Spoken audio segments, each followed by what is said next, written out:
جناب طاہر خالد محمود سندھو صاحب، جناب شاکر سندھو صاحب ڈائریکٹر ایڈمنسٹریشن، مفتی محمد رمضان سیاسی صاحب خطیب مسجد،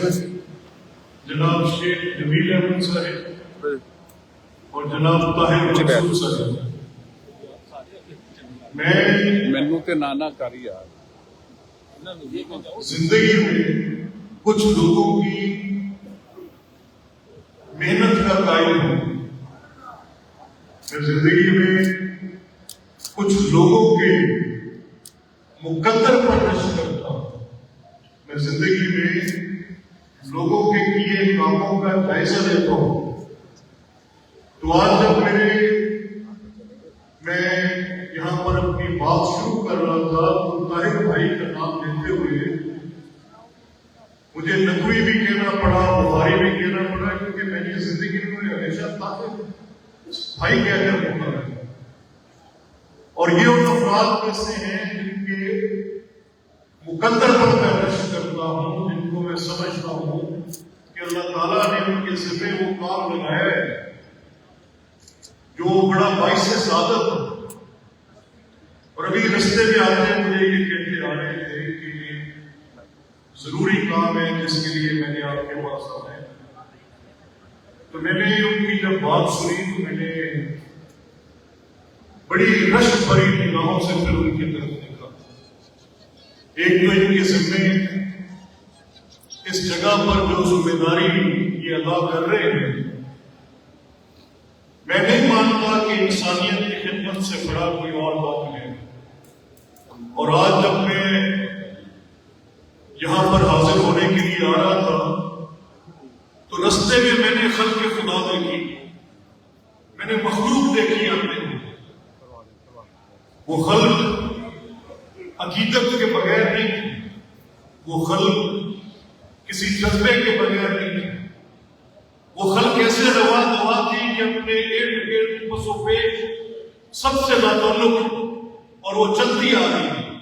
اور میلوں میل چلتی آ رہی ہے۔ ہزاروں کی تعداد میں، لاکھوں کی تعداد میں لوگ یہاں پر آ رہے ہیں بطور عقیدت مند،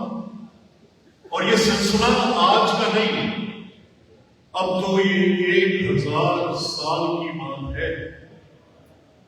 تو کیا ہے اس سلسلے میں جس کی مثال میں آپ کو دوں گا؟ سمجھنے والے سمجھیں گے، غور کرنے والے غور کریں گے، لیکن بات بڑی واضح اور مدلل ہے۔ مجھے میرے ایک دوست نے کہا کہ آپ کو پتا ہے کہ جو اسلام کے پھیلنے کا سلسلہ تھا اس کی سب سے بڑی فتوحات کی جو کہانی تھی وہ یورپ کی طرف تھی، اور آپ کو پتا ہے کہ اسپین میں وہ لوگ جو نبی کریم صلی اللہ علیہ وآلہ وسلم کے اس دائرہ میں شامل تھے، یا جنہوں نے ان لوگوں کو دیکھ رکھا تھا، یا جنہوں نے ان کو دیکھ رکھا تھا، وہ ان کو دیکھ رکھا تھا، صحابی تھے، تابعی تھے، اور وہ ایک ایسا دائرہ تھا کہ جب وہ لے کر پیغام اسلام باہر نکلے تو ان کو جنگیں لڑنی پڑی، فتوحات کرنی پڑی، ان کو بڑی ریزسٹنس تھی، بہت مقابلہ تھا، کہیں کلیسا کے ساتھ جھگڑا تھا، کہیں عیسائیت اور اسلام میں جھگڑا تھا، کہیں فتوحات کا جھگڑا تھا۔ لیکن ہوا کیا کہ جو یورپ تک اسلام پہنچا، مثال کے طور پر انہوں نے مجھے اسپین کا کہا، وہاں پر طارق بن زیاد میں بات کرو کتنے بڑے لوگ ہیں، اور مجھے ان کی وہ بات بتانے میں ایک داستان کوئی کرنی پڑے گی، میں آسانی سے بتا بھی نہیں پاؤں گا، لیکن وہ جنگ کا عمل تھا، فتوحات ہوئی، علاقے مفتوح ہوئے، اسلام وہاں تک پہنچا، ریاست قائم ہوئی، لوگ شامل ہوئے، وہاں پر تھا کلیسا موجود تھا، وہاں پر مسجد قائم کی گئی، وہاں پر اللہ کے دین کا پیغام دیا گیا۔ لیکن فرق کیا ہوا کہ کئی لڑائیاں، کئی صدیاں بیتی، اور وہاں سے آہستہ آہستہ وہ نظام جو وہاں پر قائم کیا گیا تھا وہ ٹوٹنا شروع ہوا۔ کیسے؟ اور ایک کنٹراسٹ ایک مثال میں دوں گا کہ بڑے صغیر پاک ہوئے اور داتا علی حجویری کی مثال دی ایک ساتھ مجھے،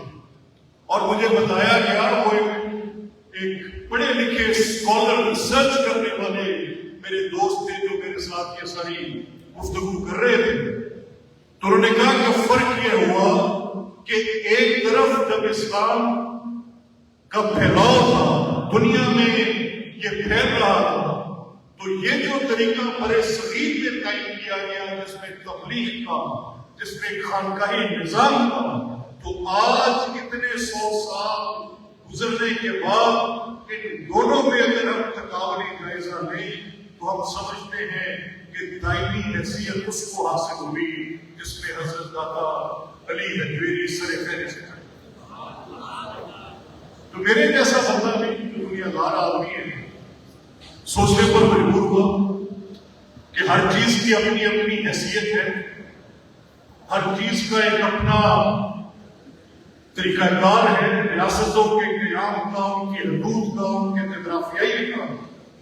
لیکن یہ جو سلسلہ ہے جو میں یہاں دیکھتا ہوں، آج جو کتاب طاہر بھائی نے مجھے دی، یہ آج مجھے بھی بتایا گیا کہ اس کی کتنے 100 سال کے بعد چھاپی گئی ایڈیشن ہے، تو میں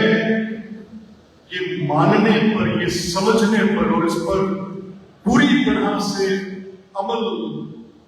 پیرا ہونے پر مجبور ہوں۔ مجھے دیکھنا پڑے گا کہ جو اتنی بڑی خلق ہے، یہ خلق کیسے جانے، کس لیے جانے۔ یہ اتنا کہنا کافی نہیں ہے کہ میں کہہ دوں کہ میری بھوک مٹتی ہے، نہیں، یہ اتنا کہنا کافی نہیں ہے کہ مجھے قلبی سکون ملتا ہے، نہیں، یہ اتنا کہنا کافی نہیں ہے کہ میں وہاں پر ایک عبادت گزار کے طور پر جاتا ہوں اور رب کریم کے سامنے اپنا سر جھکا کر، سر مسجود ہو کر میں دعا کرتا ہوں کہ یا پروردگار ان ہستیوں کو جو اسلام کے پھیلاؤ کا باعث بنی، جو اس خطے کے اندر دین محمدی کے پرچار کا باعث بنی، میں ان کے لیے صرف ہاتھ اٹھاتا ہوں۔ میں کہتا ہوں طاہر بھائی اپنا مشن آگے بڑھاؤ، جہاں پر وہ ادارے جن کے قیام کا آپ ذکر کر رہے ہیں، میں آپ کو کہہ سکتا ہوں اس بات پر کہ اس سے زیادہ خلق خدا سے جڑا ہوا تعلق مجھے ڈھونڈنے سے نہیں ملا، اس سے بڑی مفصل بات اور کوئی ہو نہیں سکتی۔ میں سمجھتا ہوں کہ آپ اور میں خوش قسمت ہیں کہ ہمیں زندگی بار بار یہ موقع دیتی ہے، اور اس دعا کے ساتھ میں آپ سے اجازت چاہوں گا کہ آپ